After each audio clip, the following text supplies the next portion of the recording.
Sa pagpapatuloy na paghahanap natin ng bago at masasarap na pansitan ay may nadiskubre na naman kaming bagong kainan at pansiteria dito sa aming bayan. Nagsiserve sila ng pansit kabagan at pansit batilpatong nasa halagang 60 to 120 pesos. Matitikman mo na itong kanilang pangmalakasan na pansit kabagan at pansit batilpatong. Meron na itong itlog, gulay, igado at karahay. At ang kanilang pansit batilpatong meron itong napakaraming karabif na may gulay, meron pa itong Shanghai at meron din itong karahay. Ito nga ang J&J Pansiteria na matatagpuan sa Barangay Bulinaw, Santo Tomas, Isabela. Nasa tapat lang ito ng Santo Tomas RHU at Police Station. Pagdating sa kanilang lugar, presko, may 2 kubo sa labas at maraming table and chairs sa loob. Para sa kanilang condiments naman, meron silang unli sibuyas dito at unli kalamansi na self-service. Meron din silang suka na punong-puno ng sili, kaya naman panalong-panalo talaga ito, lalong-lalo na sa mga mahilig sa maanghang. Nagpaalam at pumasok na rin pala ako sa kanilang kusina at ito nga ay naabutan ko silang nagluluto ng pansit kabagan at pansit batilpato. Valor 100 pesos ang in-order naming pansit kabagan. Nang maluto nga ito, ganitong karaming miki ang nilagay nila. May poached egg na ito, gulay, igado, meron pa itong malutong na karahay at nilagyan pa ito ng Shanghai. Para naman sa kanilang pansit batilpatong, meron na itong egg noodles. Hindi ito yung usual na miki na ginagamit sa Tuguegarao, pero okay na okay din dito. Nilagyan din ito ng carabif na may kasamang gulay, meron pa itong Shanghai at karahay at binudburan ng spring onion. Alright Beros, andito ngayon sa J&J Pansiteria. Dito lang yan sa may Barangay Bulinaw, Santo Tomas, Isabela. At ngayon na nga, andito tayo ngayon para tikman ang kanilang pansit kabagan. At yung kanilang pansit kabagan na valor 100 pesos. Itong kanilang 100 pesos, meron na itong 2 Shanghai. Tapos meron pa itong igado, meron pa itong karahay.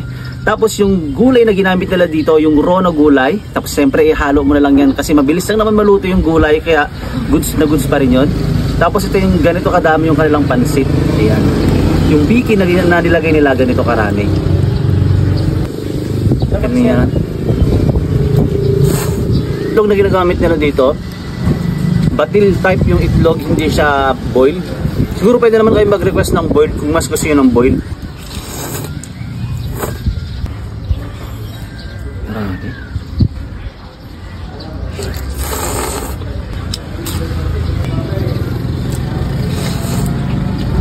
Bukod nga sa pansit kabagan, meron din pala sila ditong pansit batilpatong at lomi. At ito nga, tinikman namin itong kanilang pansit batilpatong. At kung makikita yung kanilang pansit batilpatong, parang pansit batilpatong din sa Tuguegarao.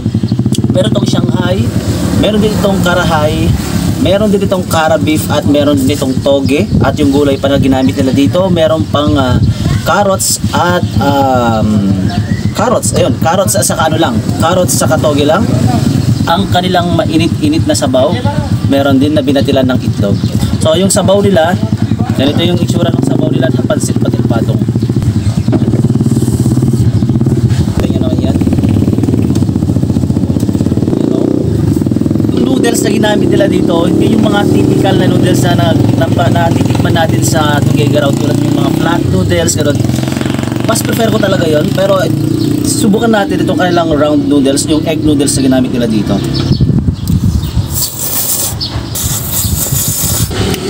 Walang atay, di tulad ng ibang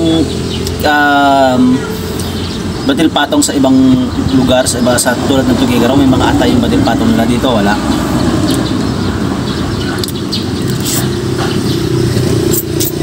Pero gustuhan ko yung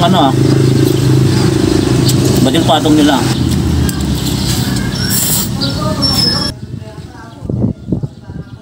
Bukas itong J&J Pansiteria araw-araw mula 7 AM to 7 PM. Yun lang Beros, maraming salamat sa inyong panonood hanggang sa dulo. Mabalo!